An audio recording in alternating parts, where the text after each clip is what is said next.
अन्नपूर्णा घर में अकेली रहती है। उसकी उम्र 50 साल है।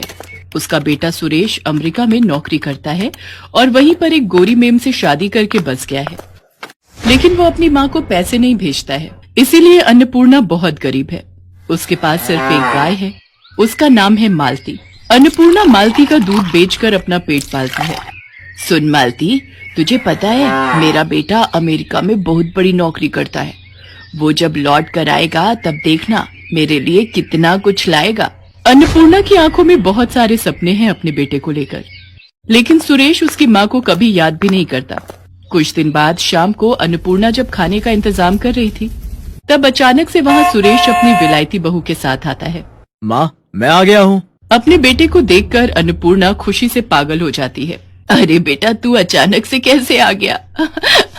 वो बात यह है कि मेरी नौकरी चली गई है। अच्छा, इसीलिए माँ की याद आ गई। अब ठीक है बेटा, कोई बात नहीं, कुछ दिन घर पर आराम कर। सुरेश की बीवी का नाम रोजी है। वो कहती है, क्या हम यहाँ रहेंगे सुरेश, इस छोटे से घर में? कितनी बदबू है यहाँ पर। हाँ बहू, वो मेरी गाय है ना मालती, उसी के गोबर से थोड़ी दुर्गंध फैलती है, तो निकाल दो उस गाय को। अरे ऐसे कैसे निकाल दूं, उसी से तो मेरा पेट चलता है। सुरेश रोजी को मना लेता है। अन्नपूर्णा उन दोनों को अपना कमरा दे देती है और खुद घर के बाहर मालती के पास सोती है।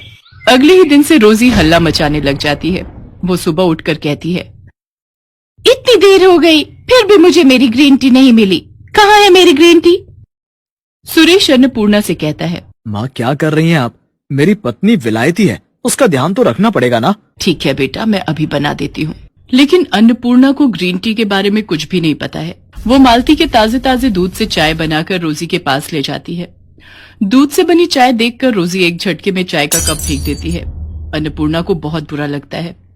रात को रोजी सुरेश से कहती है, सुनो, मैं ऐसे यहाँ नहीं रह सकती। अरे रोजी, कुछ ही दिन की तो बात है, रह लो ना। नहीं, तुम्हारी माँ गवार है।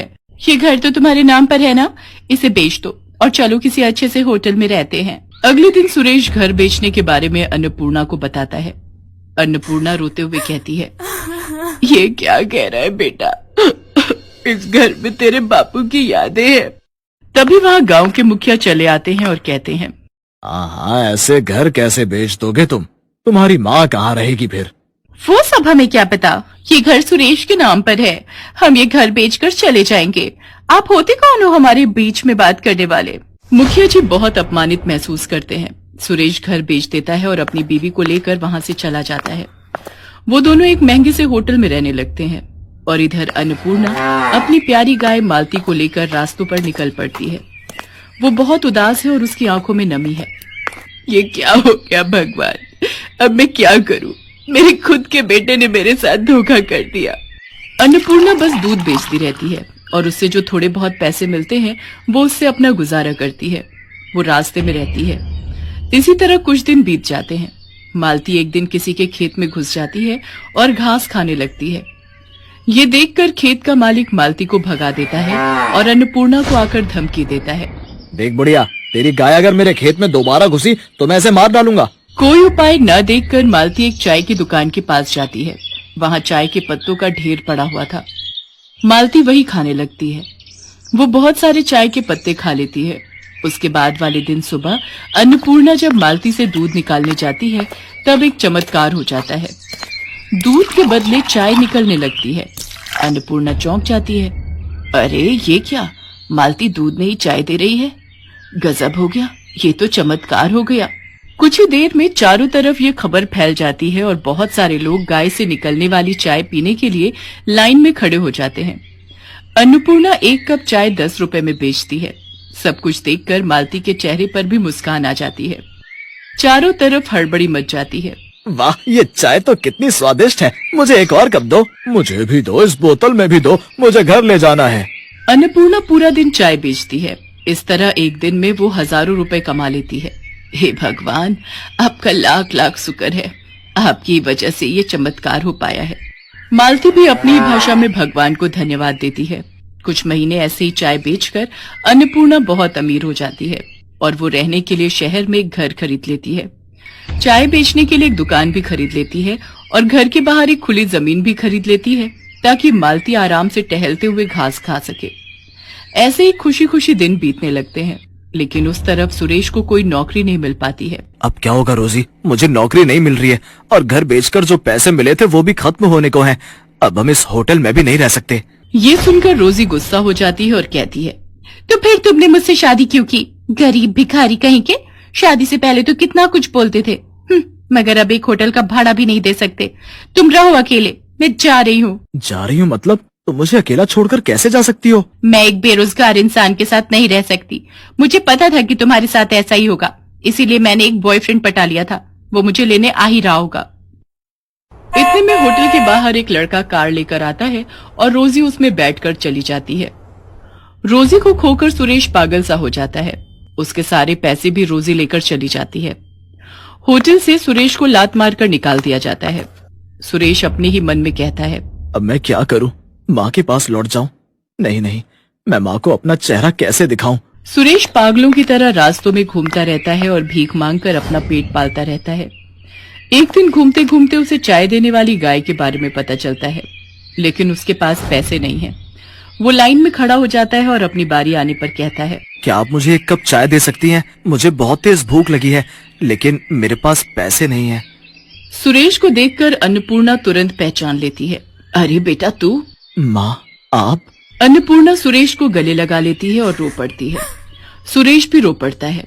वो अपनी माँ को सब कुछ बताता है। सब कुछ सुनकर अन्नपूर्णा कहती है, कोई बात नहीं बेटा, सब ठीक हो जाएगा, सब कुछ ठीक हो जाएगा, मैं हूं ना। माँ, मैंने आपके साथ बहुत बुरा किया, क्या आप मुझसे गुस्सा नहीं हो? एक माँ कभी अपने बेटे पर गुस्सा रह सकती है क्या? आजा बेटा, ये सब कुछ तेरा ही तो है।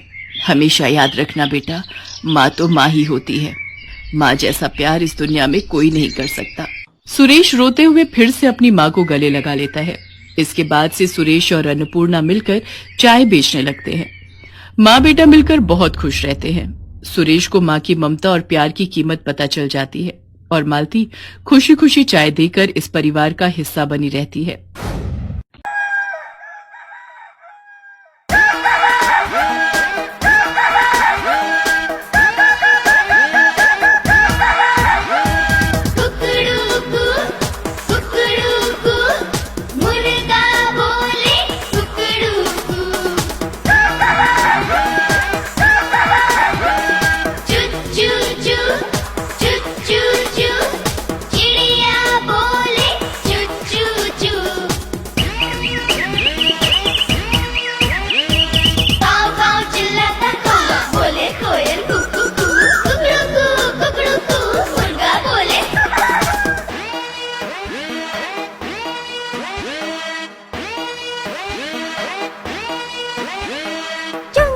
का राजा शेर दहाड़े, मोटा हाथी है चिंगाड़े, भूखा भालू है गुर्राता,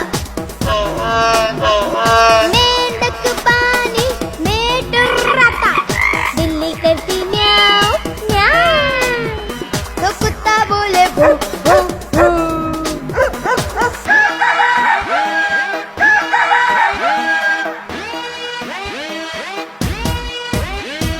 गधा रेंगता ढेचू ढेचू, गाय भैंस रंभाती है, हिन हिन करता घोड़ा भागे, बिन बिन मधुमक्खी गाती है, बतख करती क्वैक क्वैक, और सियार बोले हुआ हुआ।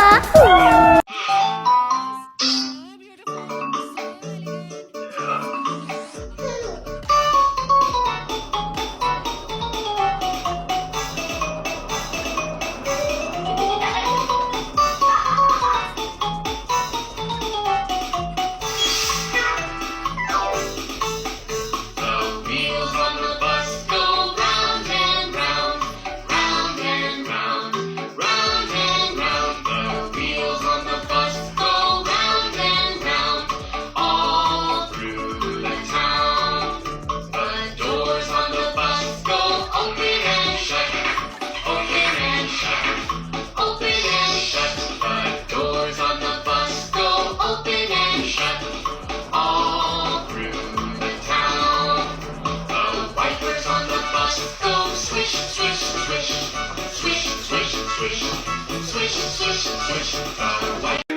लकड़ी की काठी, काठी पे घोड़ा, घोड़े की दुम पे जो मारा हथौड़ा, दौड़ा दौड़ा दौड़ा घोड़ा दुम उठा के दौड़ा।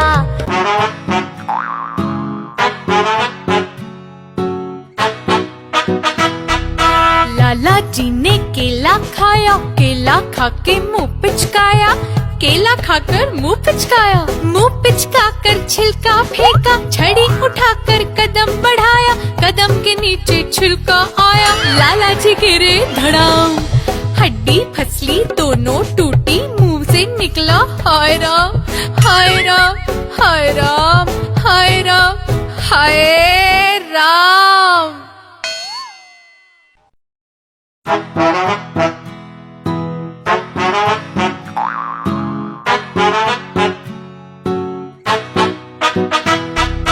लाला जी ने केला खाया, केला खा के मुंह पिचकाया, केला खाकर मुंह पिचकाया, मुंह पिचकाकर छिलका फेंका, छड़ी उठाकर कदम बढ़ाया, कदम के नीचे छिलका आया, लाला जी गिरे धड़ाम, हड्डी फसली दोनों टूटी, मुंह से निकला हाय राम हाय राम हाय राम हाय राम हाय